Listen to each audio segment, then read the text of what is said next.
This year, we have already seen destructive flooding from Louisiana to Colorado. And when the water moves out, the rebuilding begins. But can you trust the contractors who show up at your door? In 2011 alone, the Federal Trade Commission received more than 13,000 home repair-related complaints. Faye Moore is here from the National Center for Prevention of Home Improvement Fraud. Faye, good morning to you. Good morning. Thanks for being with us, because, you know, I think really this is about educating yourself. And so many of us, and I've fallen victim to this, someone sounds like they are legit, they seem like they're legit, maybe one recommendation, you don't have time to do your research, and you just say, okay, come on into my home and welcome to my bank account. So let's talk about what you should do first. Once you've had an incident, what's the first step you should take? Well, the first thing you need to do is you need to stop and breathe.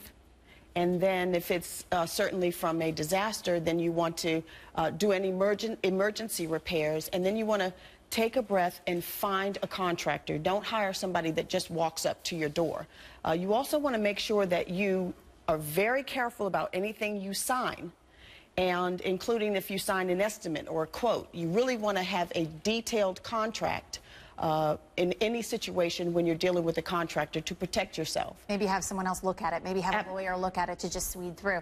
You talk about finding that contractor. How do you do that? An honest one. Maybe would your insurance company be a helpful resource when it comes to that? Well, the insurance companies typically have a list of preferred vendors that they use, and these guys will pretty much, you know, rob their own mother to get on that list because it's so important in their careers.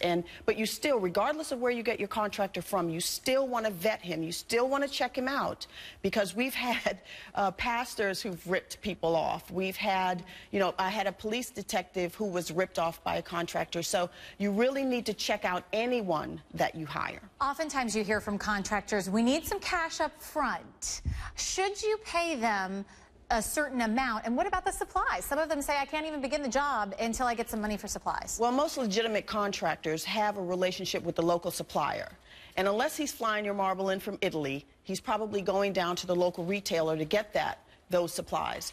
If the standard is $1,000 or 10% of project costs, whichever is less. Up front? I'm not giving you any money up front. I don't know you, so I'm not going to give you money up front. You get the supplies, you bring them to my house, and then I'll pay you for those. If you do have a problem with your contractor, what steps should you take? What repercussions do you have? Well, I think one of the things that people can do is contact our nonprofit, because our services are free, and we educate homeowners on how to protect themselves from home repair scams. Can you get your money back if you've been taken advantage of? More often than not, you're not. That's why we say it's important not to put the money ahead of the project. So their name will get out there so that people don't use them again? Absolutely. Faye Moore, the author of Don't Even Think of Ripping Me Off, and that's why she's a home repair expert. Thanks so much for joining us, and you can find all these tips in her book, Don't Even Think About Ripping Me Off. Thanks so much, Faye. Thank you.